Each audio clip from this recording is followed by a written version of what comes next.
دا بعض کسان سوچ کوي چې روزه راشي نه بدی کې به څه حالت د مزدوري ځکه چې مزدورین بدی کې کمزوري که تاسو خیال کړئ نه دا به ګوره سکي او دا سوچونه او حسابونه کوي دا غریب مؤمن په دې حساب او سوچ کې چې د روزه راشي نو بدی کې به بندگی څنګه کوو نو په خیر ده سره د پوخ عزیمت چې په دې روزه کې به زه په الله سبحانه تعالی باندې ځان بخمه دې اراده به لري دریم کار به داو کې چې د رمضان د میاشتې نو فائدہ واخلي فائدہ د رمضان د میاشت د هیڅ پته لګي چې بیا به یو که نه به او اوس هم پته لګي اوس ورځو د پاتې پته چې موږ به کیو یا به نه یو توبه کې یا به نه خو که د باندې راغله نو د هغې نه څه واخله د هغې نه فائدہ واخله وما تدري نفس ماذا تكسب غدا وما تدري نفس بأي أرض تموت الله یو نفس نه د پته نه چې سبب سکیږي نو د پته شي کوم ځمکه باندې بمري بیا پته شي زموږ په ژوند کې روزه راځي او نه راځي هیڅ پته نه دې راشي او د خاور لاندې پراته وي نو بیا موږ درمانونه کوو چې ګوره د روزې نه موږ فایده اخیستې وي نو سوره به ښه وي نو د روزې نه فایده واخلئ فایده به دې څنګه اخلئ زه درته مختصر په یو څو الفاظو کې دا ښیم دا انشاءالله ډېرې قیمتي خبرې واورئ او صرف اورېدنې دي زړه ته کوزې کوي او صرف زړه ته کوزول نه دي درېیم کار به څه وکړي په دې باندې به عمل وکړي اولنی کار به دا وکړي که چېرته ته به ګناهونو کې اخته یې نو دا موقع ده چې ته ګناهونه پرېږدې موږ ګوره په دې روژه کې یو سړی مثال به بیا ورکو یو سړی سګرټ څکي یا یو سړی نسوار کوي د نسوارو سره انسان ډېر عادت دي که د ډوډۍ سره ډېر عادت دي ډوډۍ سره انسان ډېر عادت دي بیا اوبو نه بغیر خو انسان خرابېږي او ختمېږي ګوره دا اوبه موږ پرېږدو 14 ګنټې 15 14 ګنټې په بعض ملکونو کې بعض د انګریزانو په ملکونو کې روزه چې ده نو 21 ګنټې ده او شپه 3 ګنټې ده 21 ګنټې د اوبه نه څکي 21 ګنټې د ډوډۍ نه خوري نو ګوره چې یو شی چې هغې ته زموږ دومره ضرورت دی هغه موږ پرېښودو نو د ګناه پرېښودل کوم دي چې ګران کار دی حالانکې د ګناه سره خو انسان دومره عادت نه وي که نه نو ځکه موږ تا ته دا وایو چې دا اوس موقع ده چې ته د ګناهونو نه پکې ځان منع کړي که سړی په نشو تماشو کې دا ښکلې موقع ده ښکلې موقع ده هغه کسانو ته چې سګرټ څکي نسوار لګوي نورې نشې کوي تماشې کوي یا نور ګناهونه کوي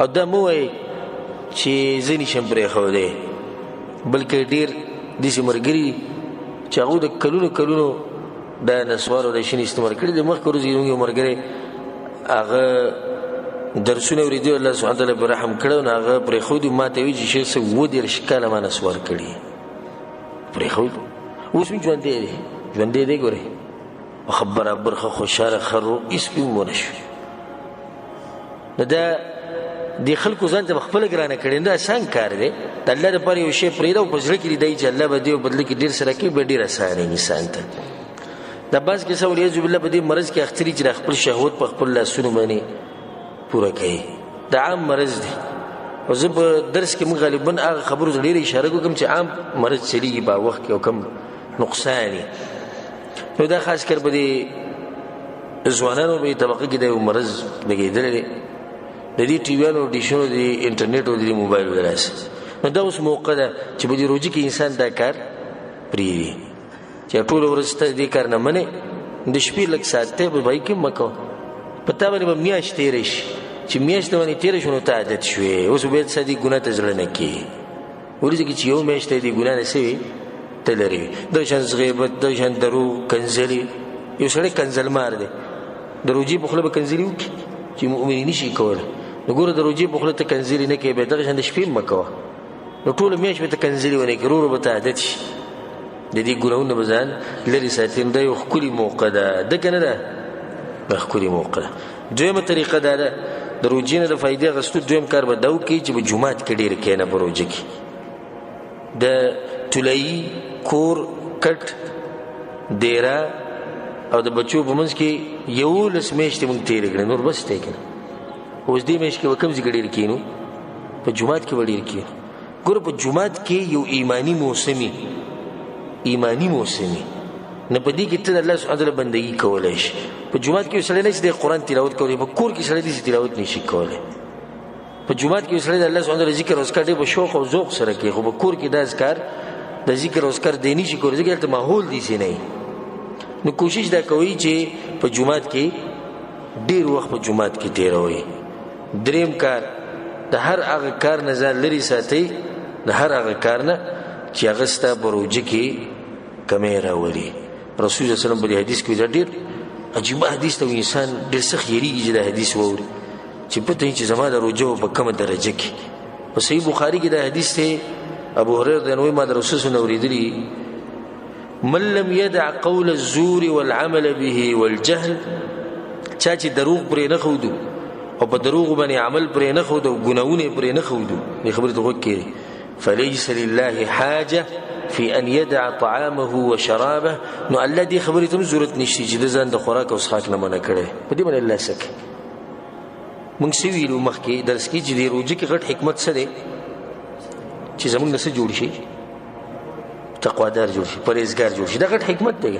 نو چې سړی نه به پرهیزګار نه جوړېږي، تقوادار نه جوړېږي، په ایمان کې ترقي نه راځي، بلکې ایمان رو پر رو کمیږي. نو دې څه مطلب شو چې تا اوبه نه څښې او خوراک نه خوري؟ روژه خو صرف د خېټې نه ده که نه، روژه د ژبې هم ده. د ژبې څنګه روژه ده چې حرام به پرې نه کړي، د سترګو هم روژه ده، حرام ته به نه ګوري، د خپو هم روژه ده، نو د لاسونو هم روژه ده، د دې هر څه روژه ده. نو چې د هر څه دې روژه نیولې، د ګناهونو نه دې روژه کړې، نه ستا د روژه به الله سبحانه وتعالی به قبوله کړي. په دغه روژه باندې الله څه کوي چې صرف اوبه نه څښې او خوراک او نور چې کومه ګناه دې مخې ته راځي هغه کوې، او وایي څه وایي زما څه ده، زما روژه ده. ټي وي ته به ناست وایي زما څه ده، روژه ده. مازدیګري کې به دې ټي وي ته ناست وایي زموږ روژه ده.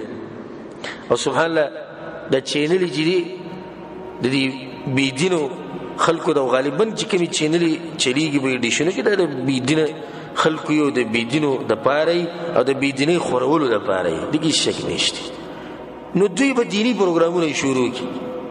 ښه دیني پروګرام به څه پروګرام وي؟ ستا د روژه په تا باندې خرابوي. بلکې بعضې اعلانات پکې داسې کېږي وایي را روانې روژې له خاص فلم به ښوی کېږي په پلاني تاریخ باندې، او دغه مسلمانان پته نشي چې دوی ایمان په کومه درجه کې، دوی ته به خوشحالۍ سره ناسې انتظار کوي چې په دې روژه کې به څه ښوی کېږي، ډرامه به ښوی کېږي او فلم به راځي. نه دی ورته هم په انتظار یې، واړه ورته هم په انتظار یې. دا ښکلې تیاری دی د روژې که نه؟ دا اول نه جدول معلوم کړی دی چې فلم به څه ټایم لګي. او بیا زموږ په دې ملک کې بعض داسې کسان پکې شته بېدینه چې د هغوی د مذهب او د دین د سره پته نه لګي، او بعض پکې شیعهګان دي او بعض پکې قادیانیان دي، یعنی چې د دین نه بالکل لرې. په روژه کې بیا په ټیویانو په ډیشونو باندې پروګرامونه او دینی مسایل څوک بیانوي؟ بیا دغه بیانوي. 11 میاشتې څه کوي؟ 11 میاشتې ډمي په روژه کې څه کوي؟ دینی مسلې بیانوي. موږ پکې بعض مفتیان چې ځان ته څه وایي، د هغوی خبرې موږ اورېدلې دي په دې روژه کې چې هغوی کوم جوابونه ورکوي او کومې مسلې بیانوي، ته به ورته حیران شي بالکل. نو دې ډیشونو او دې ټیویانو زموږ هغه روژې څه کړي دي، هغې بالکل خرابې کړي. زما تاسو ته دا نصیحت، که تاسو سره کور کې ټي وي دلته یا پاکستان کې یا افغانستان کې یا بل ملک، نو چې نن انشاءالله زما امید دی چې دا به تاسو سره نه وي، خو که وي بالفرض انسان دی کمزور دی، نو د نن نه څه کوي؟ ختم یې کوي. او زما تاسو ته نصیحت دی چې نن سبا هر سړي سره دغه غټ موبایل پروت دی او د ځان نه انجینیر او ډاکټر یې جوړ کړی. اکثر ګوره زموږ خلک په دې باندې پوهېږي نه چې لیکلي پکې څه دي، خو یو 2 بټنې یې لیکلي، په دې بټن کولاوي او په دې بټنې خلک ګوري. نو بیا خو تقوا هم خیر خیریت او د علم هم خیر خیریت، چې مخې ته څه راځي هغه ګوري. فلمونه سندرې راځي د هغې سره ایمان خرابېږي. کم داسې مولیان پکې راځي چې هغه شکل یې د مولا یو دننه پکې ابلیس ناسي، د هغې سره هم دین خرابېږي. خو دې احتیاط نه کوي دې مسله کې. زما تاسو ته نصیحت دی چې دې روژه کې دا موبایل لږې څه کوي؟ بندېږي. نو موږ به کوو څه یو میاشت هېڅ هم نه کېږي. هیڅ هم نه کیږي. یو مخکې چا موبایل استعمال کړي او زموږ د مشرانو سره موبایل ټلیفون نه راوړي سره، نو څومره ښکلې روجې به وي د هغه. د هغو روجې به ډېرې ښکلې ځکه چې هغوی به مصروف وو په څه کې؟ په قرآن کې. یو عالم وایي ډېره عجیبه خبره یې کړې ده، وایي ما نه چا تپوس وکړو چې زموږ د دین چې کوم مشرانو دا سلف دوی د قرآن سره څنګه ژوند تېرو، یعنی دوی د قرآن سره څنګه وخت تېرو. هغوی چې ما سوچ وکړي چې دله زه دې جواب ورکړم چې د دې زړه ته کوشي. وی بس الله وی بزړه کې دا جواب راو چې ما ورته وایي چې لکه څنګه چې موږ اوس د موبایلو سره تېرو. موبایل لږ ساعت بعد رالو که نه، لږ ساعت بعد رالو ګورو څو میسیج راغلي، لږ ساعت بعد به د دین د مشرانو قرآن راغسته وي الله څه وایي چې به یې وګورو. او دا طریقه وه. موږ چې سهار راپاسو خوله مینځلې نه او داسې هم کړی نه، اول کار څه وکړو؟ موبایل کولو کړو چې به دې څو میسیج راغلي، دغه شان چې به هغو راپاسو یو ډایرکټ به اول کار څه کوو؟ قرآن به یې راغستو.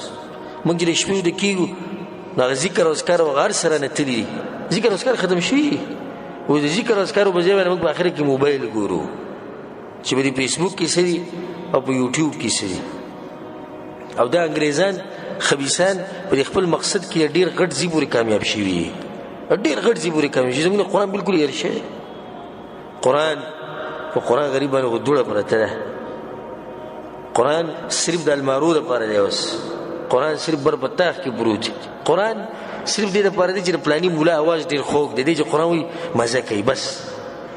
نور نه عمل شته، نه ترجمه شته، نه تفسیر شته، نه درس شته، نه د قرآن سره محبت شته، نه شوق شته. دی موبایل ته دی فیسبوک ته چې کښېني والله لازم ګنټې ګنټې پې وړي سړی کېږي. او چې موږ سره به درس کې کښېني نو چې درس معمولي 15 منټه دغه چې به دی به وده پروت وي، نو څوک به اخوا ګوري، څوک به دی، څوک به کسان شماري، څوک لیټونه شماري. نن دا درس وکړو نو ته چې د روزانه په دې فیسبوک کې او په دې بل شي کې داسې ته لګې ستړی کېږي نه، د الله کلام ته د ستړی شو دلیل دی په دې باندې چې ایمان کې د کمزورتیا راغلې ده. چا چې ایمان رب العالمین وله مضبوط ایمان ورکړي نو قرآن سره دغه یو عجیبه محبت دی چې په دې باندې هغه نه مړي. په مخه دغه قرآن وایي. نو دا خبره مې دې پورې کوله چې دې روژې کې څه وکړئ، دا موبایل یې څه کوي؟ بند یې کړي. بندوئ به که نه؟ بند یې کړي. ډېر کم دي چې مونږ داسې چې دی په دې باندې زمونږ یو سړی دی تجارتي دغه دي تعلقات دي، یو سړی ډاکټر دی، انجینیر دی، یو سړی به دعوت کوي، دا جدا مسله ده. خو زموږ غالبا ملګرو ته د دې ضرورت دا نشته. دا موږ ته علم الیقین سره دا خبره معلومه، په دې کې شک نشته چې دې ته ضرورت